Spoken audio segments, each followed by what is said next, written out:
തുടക്കം മുതൽ ഈ സമരം പ്രക്ഷോഭം തുടങ്ങിയ സമയം മുതൽ തന്നെ ഷെയ്ഖ് ഹസീന പറഞ്ഞിരുന്നു, പിന്നിൽ മതതീവ്രവാദികളാണ്, പാകിസ്ഥാന്റെ ധനസഹായം പോലും സമരക്കാർക്കുണ്ട്, കലാപകാരികൾക്കുണ്ട് എന്ന്. ഷെയ്ഖ് ഹസീന പലായനം ചെയ്ത ശേഷം തെളിയുന്നതും അതുതന്നെയല്ലേ?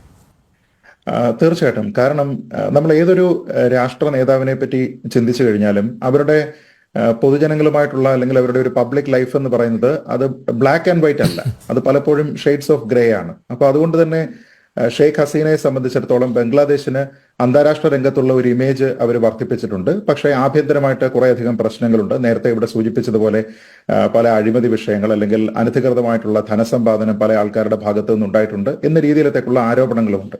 അപ്പൊ യഥാർത്ഥ ഭരണാധികാരി എന്ന് പറയുന്നത് ഈ സംവെയർ ഇൻ ബിറ്റ്വീൻ എന്ന് പറയുന്നതാണ് ശരിയായിട്ടുള്ള ഒരു കാര്യം.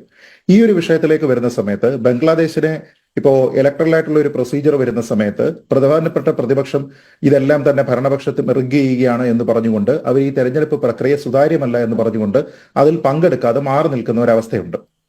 പക്ഷെ എങ്കിൽ പോലും അതിൽ വരാൻ പോലും ഇല്ലാത്തത് ഒരു തോൽവി അവരാദ്യമേ തന്നെ സമ്മതിക്കുകയാണ് എന്ന രീതിയിലത്തേക്കുള്ള ഒരു മറുപ്രചരണം ഇപ്പുറത്തെ ഭാഗത്തുമുണ്ട്. എന്തായാലും അവർ തന്നെ ഈ ജനുവരിയിൽ ഉണ്ടായിരുന്ന തെരഞ്ഞെടുപ്പിൽ വീണ്ടും അധികാരത്തിൽ വരുന്നു. അങ്ങനെ അധികാരത്തിൽ വന്നതിന് ശേഷം പിന്നീട് അവരെ എങ്ങനെ ഈ പവറിൽ നിന്ന് മാറ്റാം, എങ്ങനെ ഡിസ്പ്ലേസ് ചെയ്യാം എന്നതുമായി ബന്ധപ്പെട്ട് കൊണ്ടുപിടിച്ച ഒരു ശ്രമം അവിടെ നടന്നിരുന്നു എന്നുള്ളത് വളരെ വ്യക്തമാണ്. ഇപ്പൊ ഈ ഒരു എപ്പിസോഡിൽ നോക്കിക്കഴിഞ്ഞാൽ ഷെയ്ഖ് ഹസീനയ്ക്ക് നേരിട്ടതിലൊരു പങ്കുമില്ല. നമ്മൾ നോക്കിക്കഴിഞ്ഞാൽ 1971 ലിബറേഷൻ വാർ നടക്കുന്നു. 72 മുജീബുർ റഹ്മാന്റെ സമയത്ത് തന്നെയാണ് ഈ ഒരു നിയമം കൊണ്ടുവരുന്നത്. അവിടെയുള്ള സർക്കാർ ജോലികളിലെല്ലാം തന്നെ ഈ സ്വാതന്ത്ര്യ സമരവുമായി ബന്ധപ്പെട്ട് പ്രവർത്തിച്ചിരുന്ന ആൾക്കാർക്കും കുടുംബാംഗങ്ങൾക്കും 30% റിസർവേഷൻ എന്നത് വരുന്നു. അത് എടുത്തു കളയുന്നത് 2018 ഷെയ്ഖ് ഹസീനയാണ്. അന്ന് യുവാക്കളുടെ ഭാഗത്ത് നിന്ന്, വിദ്യാർത്ഥി സംഘടനകളുടെ ഭാഗത്ത് നിന്നൊക്കെ തന്നെ വലിയ ഡിമാൻഡ് ഉണ്ടാകുമ്പോൾ ഇത് ശരിയാണ്, 30% എന്ന് പറയുന്നത് വളരെ കൂടുതലാണ്. കാരണം ഒരു സെക്കൻഡ് ജനറേഷനും കഴിഞ്ഞതിന് ശേഷം വീണ്ടും അത് ഒരു പ്രിവിലേജ് പോലെ നൽകുന്നത് കാര്യമില്ല എന്ന് കരുതിക്കൊണ്ട് അതിനെ ഇല്ലാതെയാക്കുന്നത് 2018 ഷെയ്ഖ് ഹസീന അധികാരത്തിലിരിക്കുന്ന സമയത്താണ്. പക്ഷെ പിന്നീട് അവിടെ ഉണ്ടായിരുന്ന കുറേയധികം ആൾക്കാർ വീണ്ടും ഇത് ഞങ്ങൾക്കുണ്ടായിരുന്ന ഒരു പ്രിവിലേജ് ആണ്, അതിനെ മാറ്റാൻ പറ്റില്ല എന്ന് പറഞ്ഞുകൊണ്ട് കൂട്ടത്തോടെ ഹൈക്കോടതിയെ സമീപിച്ചപ്പോൾ ഹൈക്കോടതിയാണ് ഇതിനെ റീഇൻസ്റ്റേറ്റ് ചെയ്യുന്നത്. അപ്പൊ അതിൽ ഷെയ്ഖ് ഹസീനയ്ക്ക് നേരിട്ട് യാതൊരു വിധത്തിലുള്ള പങ്കുമില്ല. അപ്പൊ വീണ്ടും ഈ 30% എന്ന് പറയുന്ന ഒരു സംവരണം അവിടെ വന്നു. അപ്പൊ സ്വാഭാവികമായിട്ടും വിദ്യാർത്ഥികളെല്ലാം തന്നെ അതിൽ അജിറ്റേറ്റഡ് ആകും, പ്രതിഷേധമുണ്ടാകും, പ്രക്ഷോഭങ്ങൾ ഉണ്ടാകും. അത് ജസ്റ്റിഫൈഡുമാണ്. കാരണം നമ്മളൊന്ന് ആലോചിച്ച് നോക്കിക്കഴിഞ്ഞാൽ ഏതൊരു രാജ്യത്തും ഒരു സ്വാതന്ത്ര്യം കിട്ടിയതിനു ശേഷം ഒരു 2 തലമുറ കഴിഞ്ഞ് 3ാമത്തെ തലമുറയിലേക്ക് കടക്കുന്ന സമയത്ത് ആ സ്വാതന്ത്ര്യ സമരവുമായി ബന്ധപ്പെട്ട് പ്രവർത്തിച്ചു എന്നതിന്റെ പേരിൽ 30% എന്ന് പറയുന്ന വളരെ ഭാരിച്ച ഒരു മെജോറിറ്റി അവർക്ക് മാത്രമായിട്ട് റിസർവ് ചെയ്യുക എന്ന് പറഞ്ഞാൽ അവിടെ ഉണ്ടാകുന്ന അഭ്യസ്തവിദ്യരായിട്ടുള്ള തൊഴിലന്വേഷകരായിട്ടുള്ള ചെറുപ്പക്കാരെ സംബന്ധിച്ചിടത്തോളം അവരുടെ ജീവിതത്തിനെ തന്നെ പ്രതിസന്ധിയിലാക്കുന്ന ഒരു കാര്യമാണ്, പ്രത്യേകിച്ച് ബംഗ്ലാദേശ് പോലെയുള്ള സാമ്പത്തിക അവസ്ഥയുള്ള ഒരു രാജ്യത്ത്. അപ്പൊ അത് ജസ്റ്റിഫയബിൾ ആയിട്ടുള്ള ഒരു കാര്യമാണ്. പക്ഷെ പിന്നീട് എന്ത് സംഭവിക്കുന്നു? സുപ്രീം കോടതി ഇവിടെ വലിയൊരു അജിറ്റേഷൻ ഒക്കെ നടക്കുകയാണ്. അതിലേക്ക് ഇങ്ങനെ മറ്റു പല പാർട്ടികളും എല്ലാം വരുന്ന സമയത്ത് ഇതിൽ എന്തെങ്കിലും രീതിയിലുള്ള ഉദ്ദേശശുദ്ധി ഉണ്ടായിരുന്നുവെങ്കിൽ ഏതാനും ആഴ്ചകൾക്ക് മുൻപ് സുപ്രീം കോടതി ഇടപെട്ട് ഇതിനെ മരവിപ്പിക്കുകയാണ്, അതായത് ഇതിനെ റദ്ദാക്കുകയാണ്. ആദ്യം ഈ സംവരണം പുനഃസ്ഥാപിച്ചിരുന്ന ഹൈക്കോടതി വിധിയെ അത് സസ്പെൻഡ് ചെയ്തിരിക്കുന്നു. പക്ഷെ അതിനുശേഷം അതിനെ റദ്ദാക്കുന്നു. എന്ന് വെച്ചാൽ സുപ്രീം കോടതി ഇപ്പൊ പറയുന്നത് അവിടെ 93% മെറിറ്റോറിയസ് ആയിട്ടുള്ള നിയമനങ്ങളെ പാടുള്ളൂ. അതിനു വേണ്ടിയിട്ടാണ് ഇവരെല്ലാം, ഈ വിദ്യാർത്ഥി സംഘടനകളെല്ലാം തന്നെ പ്രൊട്ടസ്റ്റ് ചെയ്തിരുന്നത്. ഇപ്പൊ എന്താണ്? ഈ സ്വാതന്ത്ര്യ സമരവുമായി ബന്ധപ്പെട്ട ആൾക്കാരുടെ കുടുംബങ്ങൾക്ക് കേവലം 5% മാത്രം റിസർവേഷൻ നൽകുന്നു. 2% മറ്റുള്ള ആൾക്കാർക്ക്, അതായത് സെക്ഷൽ മൈനോറിറ്റീസ് ആയിട്ടുള്ള ആൾക്കാർക്ക്, ട്രൈബൽസ് ആയിട്ടുള്ള ആൾക്കാർക്ക് അവർക്ക് കൊടുക്കുന്നു. 93% മെറിറ്റോറിയസ് ആയിട്ടുള്ള അപ്പോയിന്റ്മെന്റ് ആണ് എന്ന് പറഞ്ഞാൽ നമ്മുടെ രാജ്യവുമായിട്ടൊക്കെ ഒന്ന് തട്ടിച്ചു നോക്കിക്കഴിഞ്ഞാൽ മെറിറ്റിന് ഏറ്റവും കൂടുതൽ പ്രാധാന്യം കൊടുക്കുന്ന രീതിയിലത്തേക്ക് സുപ്രീം കോടതി ഇത് പറഞ്ഞു. അപ്പൊ ഇവിടെ ശരിയായ ഈ സമരത്തിന്റെ ഉദ്ദേശം എന്ന് പറയുന്നത് ഈ മെറിറ്റോറിയസ് ആയിട്ടുള്ള നിയമനങ്ങൾ മാത്രമേ ഇവിടെ പാടുള്ളൂ, ചെറുപ്പക്കാരുടെ അവസരങ്ങൾ നിഷേധിക്കാൻ പാടില്ല എന്നുള്ളതായിരുന്നുവെങ്കിൽ സുപ്രീം കോടതിയുടെ വിധി വരുന്നതോടുകൂടി ഈ പ്രക്ഷോഭം ആ ദിവസം അവസാനിക്കണമായിരുന്നു. നേരെ മറിച്ച് കഴിഞ്ഞ ഏതാനും ആഴ്ചകളായിട്ട് ഇത് അവസാനിച്ചില്ല എന്ന് മാത്രമല്ല, അത് വളരെ ശക്തമായിട്ട് വരികയും അത് വളരെ വലിയ രീതിയിലുള്ള കലാപങ്ങളിലേക്കൊക്കെ പോവുകയും ചെയ്യുന്നു. 300-ലധികം ആൾക്കാർ മരിച്ചതായിട്ടുള്ള ഔദ്യോഗികമായിട്ടുള്ള കണക്കുകൾ തന്നെ പറയുന്നുണ്ട്. ഔദ്യോഗിക കണക്ക് അത്രയാണെങ്കിൽ ശരിക്കുള്ള കണക്ക് എത്രയായിരിക്കും എന്നുള്ളത് ഊഹിക്കാൻ കഴിയുന്നതേ ഉള്ളൂ. എല്ലാ തെരുവുകളും ഈ പ്രതിഷേധക്കാരെല്ലാവരും തന്നെ ഏറ്റെടുക്കുന്നു. അതിനുശേഷം നടക്കുന്നതെന്ന് ആലോചിച്ച് നോക്കൂ. നമ്മൾ ഈ മെറിറ്റിന് പ്രാധാന്യം നൽകണം, ഉത്തരവാദിത്ത ബോധത്തോടു കൂടി സർക്കാർ പെരുമാറണം എന്ന് പറയുന്ന വിദ്യാർത്ഥികളാണോ ഈ രീതിയിലത്തേക്ക് വലിയ കലാപം അഴിച്ചുവിടുകയും സുപ്രീം കോടതി തങ്ങൾക്ക് അനുകൂലമായിട്ടുള്ള ഒരു വിധി വരുന്ന സമയത്ത് പോലും ഈ പ്രക്ഷോഭത്തിനെ കൂടുതലായിട്ട് കൊണ്ടുവരികയും ഈ പ്രധാനമന്ത്രിയെ ഞങ്ങൾ ഇവിടെ നിന്ന് മാറ്റിയേ തയ്യാറാകുകയുള്ളൂ എന്ന രീതിയിലത്തേക്ക് അവരുടെ ഔദ്യോഗിക വസതിയിലേക്ക് വരെ തള്ളിക്കയറുകയും ചെയ്യുന്നത്?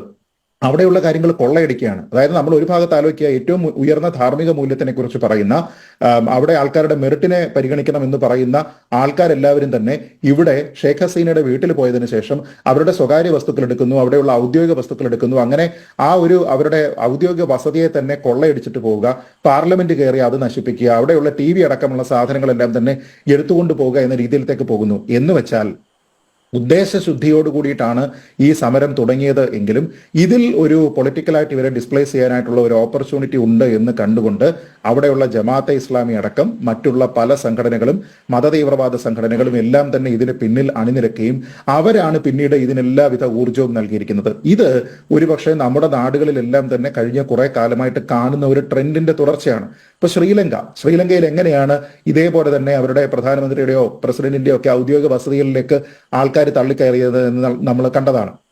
നമ്മുടെ തൊട്ടടുത്ത അഫ്ഗാനിസ്ഥാനിൽ നമ്മളിത് കണ്ടതാണ്. പാകിസ്ഥാനിൽ ഇതൊരു സ്ഥിരം കാഴ്ചയാണ്. അമേരിക്കയിലെ ക്യാപിറ്റോളിൽ വരെ നമ്മളിത് ഒരു തവണ കണ്ടതാണ്. എന്തിന് നമ്മുടെ നാട്ടിൽ തന്നെ ഈ കർഷക നിയമത്തിന്റെ ഭാഗമായിട്ട് പ്രതിഷേധങ്ങൾ നടക്കുന്ന സമയത്ത് ഒരു വേള സർക്കാർ ഒരു ഉരുക്കുമുഷ്ടി ഉപയോഗിക്കാതിരുന്ന സമയത്ത് നമ്മുടെ ചെങ്കോട്ടയിൽ എങ്ങനെയാണ് ഇത് വാൻഡലൈസ് ചെയ്തിരിക്കുന്നത് എന്നുള്ളത് നമ്മൾ കണ്ടതാണ്. അപ്പോൾ ഒരു അവസരം കിട്ടിക്കഴിഞ്ഞാൽ എന്താണോ നമ്മുടെ പ്രഖ്യാപിതമായിട്ടുള്ള ലക്ഷ്യം, ആ ലക്ഷ്യത്തിനപ്പുറത്തേക്ക് അതിന്റെ പിന്നിൽ ഒളിഞ്ഞിരിക്കുന്ന ഗൂഢമായിട്ടുള്ള ലക്ഷ്യം എന്ന് പറയുന്നത് രാഷ്ട്രീയമാണ് എങ്കിൽ അതിനെ ഫർദർ ചെയ്യുന്നതിന് വേണ്ടിയിട്ട് ആൾക്കാർ ശ്രമിക്കുകയാണ്. അതല്ല എങ്കിൽ ഞാനൊന്ന് ചോദിക്കട്ടെ കൃഷ്ണരാജ്, ബംഗ്ലാദേശിൽ നിരവധിയായിട്ടുള്ള ഹിന്ദു ക്ഷേത്രങ്ങളെല്ലാം തന്നെ ഇപ്പോൾ ആക്രമണത്തിന് വിധേയമാകുന്നു, അത് കത്തിക്കുന്നു എന്ന രീതിയിലേക്കുള്ള വാർത്തകൾ വരുന്നുണ്ട്. ഞാൻ ചോദിക്കട്ടെ, മെറിറ്റ് അനുസരിച്ച് വേണം ഞങ്ങൾക്ക് 2 ക്രിക്കറ്റ് താരങ്ങളുടെ വീട് തീ വെച്ചിട്ടുണ്ട്. അതിലൊന്ന് മുർത്താസയാണ്. മുർത്താസ ഷെയ്ഖ് ഹസീനയുടെ പാർട്ടിയുടെ MP ആണ്. മറുവശത്ത് നോക്കൂ, ലിറ്റൻ ദാസിന്റെ വീടാണ് കത്തിച്ചത്. അപ്പോൾ ഒന്നിനൊരു കാരണമുണ്ട്. എന്താണ്? ഈ ഷെയ്ഖ് ഹസീനയുടെ പാർട്ടി അംഗമായ മുർത്താസ. മറ്റേത് ആ ടീമിലെ തന്നെ ഏക ഹിന്ദു ആണ് ലിറ്റൻ ദാസ്. അതുകൂടി നമ്മൾ ആലോചിക്കണം. അപ്പോൾ ഇതിനൊരു തീവ്ര സ്വഭാവമുണ്ട്, ലക്ഷ്യവുമുണ്ട്. അല്ല, തീർച്ചയായിട്ടും ഞാൻ പറയുന്നത് ആ ഒരു തീവ്ര സ്വഭാവം എന്ന് പറയുന്നതിനെ മാത്രമാണ് ഇപ്പൊ നമ്മൾ കാണുന്നത്. അതായത് ഞാൻ പറയുന്നത് നിങ്ങൾക്കൊരു ഉദ്ദേശമുണ്ട്, ആ ഉദ്ദേശത്തിന് വേണ്ടി നിങ്ങൾ ഇങ്ങനെ സമരം ചെയ്യുന്നു, അത് കോടതിയിൽ കേസ് നടക്കുന്നു, കേസ് നിങ്ങൾക്ക് അനുകൂലമായിട്ട് വന്നിരിക്കുന്നു, സർക്കാരിന്റെ ഭാഗത്തു നിന്നുള്ള അല്ലെങ്കിൽ മുമ്പ് ഹൈക്കോടതി പറഞ്ഞിരിക്കുന്ന ആ ഒരു വിവാദമായിട്ടുള്ള കാര്യത്തിനെ ഇല്ലാതെയാക്കുന്നു. ആ സമയത്ത് ആ ദിവസം ആ സമരം അവസാനിക്കേണ്ടതാണ്. നേരെ മറിച്ച് അത് അവിടെ നിന്നാണ് വീണ്ടും അത് എസ്കലേറ്റ് ചെയ്തത്. അങ്ങനെ എസ്കലേറ്റ് ചെയ്തതിന് ശേഷം അത് നേരിട്ട് തെരുവിലിറങ്ങിയിട്ടുള്ള ഒരു യുദ്ധമായിട്ട് മാറുന്നു. അതിൽ പോലും എവിടെയാണ് ഈ മതം എന്ന് പറയുന്നത് കടന്നു വരുന്നത്? മെറിറ്റിന് പ്രാധാന്യത്തോടു കൂടി ഞങ്ങൾക്ക് തൊഴിലിന് അർഹത ഉണ്ടാകണം, തുല്യ അവസരം ഉണ്ടാകണം എന്ന് പറയുന്നിടത്ത് എന്താണ് ഹിന്ദുവും മുസ്ലിമും തമ്മിലുള്ള പ്രശ്നമായിട്ട് അത് വരുന്നത്? എങ്ങനെയാണ്? എന്തുകൊണ്ടാണ് ഹൈന്ദവ ക്ഷേത്രങ്ങൾ ആക്രമിക്കപ്പെടുന്നത്? ഇപ്പൊ വളരെ കൊടുമ്പിരിക്കൊണ്ടുള്ള ഒരു പ്രചരണം ഇപ്പോൾ സോഷ്യൽ മീഡിയയിൽ അടക്കം നടക്കുന്നുണ്ട്. അതായത് അവിടെയുള്ള ഹിന്ദു ക്ഷേത്രങ്ങളെല്ലാം സംരക്ഷിക്കുന്നത് അവിടെയുള്ള മുസ്ലിങ്ങളാണ് എന്ന് പറഞ്ഞുകൊണ്ട്. ഞാൻ ചോദിക്കുന്നത്, ആർക്കെതിരെയാണ്, ആരിൽ നിന്നാണ് ഇത് സംരക്ഷിക്കുന്നത്? ഈ തടഞ്ഞു നിൽക്കുന്ന, അതായത് ഹിന്ദു ക്ഷേത്രങ്ങളെ പ്രൊട്ടക്ട് ചെയ്യാൻ നിൽക്കുന്ന ആൾക്കാരുടെ മതം അത് ഇസ്ലാമാണ് എന്ന രീതിയിലത്തേക്ക് ഇവർ പറയുന്നു. എന്നാൽ ഇതിനെ ആക്രമിക്കാൻ വരുന്ന ആൾക്കാരുടെ മതം ഏതാണ് എന്ന് പറയുന്നില്ല. അപ്പൊ ഇതിനെ കൃത്യമായിട്ടുള്ള ഒരു രാഷ്ട്രീയ അവസരമാക്കി മാറ്റിക്കൊണ്ട് ഇതിൽ കൃത്യമായിട്ട് മതതീവ്രവാദികളുടെ ഇൻവോൾവ്മെന്റ് വന്നതുകൊണ്ട് ആ രാജ്യത്തിനെ അസ്ഥിരപ്പെടുത്തുക, അതുവഴി ഭരണം പിടിക്കുക എന്ന രീതിയിലത്തേക്ക് മാത്രമുള്ള ഒരു മൂവ്മെന്റ് ആയിട്ട് ഇത് മാറിയിരിക്കുന്നു. ഒരുപക്ഷെ അത് കൃത്യമായിട്ട് നേരത്തെ തന്നെ കാണുന്നതിന് വേണ്ടിയിട്ട് ഷെയ്ഖ് ഹസീന പരാജയപ്പെട്ടിട്ടുണ്ടാവാം. അവരൊരു പക്ഷേ കരുതിയിട്ടുണ്ടാകാം ഇത് നമ്മളുടെ നിയന്ത്രണത്തിൽ നിൽക്കും എന്നവർ കരുതിയിട്ടുണ്ടാകാം. ഒരുപക്ഷെ അതിന്റെ ഭാഗമായിട്ട് കടുത്ത നടപടികളിലേക്ക് പോകുന്നതിന്റെ ഒരു ഭാഗമായിട്ടാണ് ജമാഅത്തെ ഇസ്ലാമിയെയും ഒക്കെ തന്നെ നിരോധിക്കുന്നതിന് വേണ്ടിയിട്ടുള്ള ഒരു തീരുമാനം അവർ ഏതാനും ദിവസങ്ങൾക്ക് മുൻപ് എടുക്കുന്നത്. അവരുടെ ഭാഗത്തു നിന്ന് പോലും വളരെ ശക്തമായിട്ടുള്ള ചില പരാമർശങ്ങൾ ഉണ്ടായിരുന്നു. ഈ എതിർക്കുന്ന ആൾക്കാരെ എല്ലാം റസാക്കേഴ്സ് എന്നവർ വിളിക്കുന്നുണ്ടായിരുന്നു. അപ്പൊ ഈ റസാക്കർ എന്നൊക്കെ പറഞ്ഞു കഴിഞ്ഞാൽ അവിടെ ഉപയോഗിക്കുന്നത് തന്നെ, പ്രത്യേകിച്ച് ബംഗ്ലാദേശ് ലിബറേഷൻ വാർ, അവിടെ അവരുടെ സ്വാതന്ത്ര്യ സമരമൊക്കെ നടക്കുന്ന സമയത്ത് തദ്ദേശവാസികളായിട്ടുള്ള ആൾക്കാർ പാകിസ്ഥാനെ പിന്തുണയ്ക്കുന്ന രീതിയിലത്തേക്ക് ഒരു ട്രൈറ്റർ എന്നൊക്കെയുള്ള രീതിയിലത്തേക്ക് വിശേഷിപ്പിക്കപ്പെടാവുന്ന കാര്യമാണ്. അതെല്ലാം തന്നെ ഇവരെ വിളിക്കുന്ന സമയത്ത് അതുകൊണ്ട് ഇവരെല്ലാം വീണ്ടും അജിറ്റേറ്റഡ് ആയിട്ട് അവർക്കെതിരെയുള്ള സമരം നയിക്കുന്നു എന്ന രീതിയിലത്തേക്കൊക്കെ ഇത് മാറുന്നു.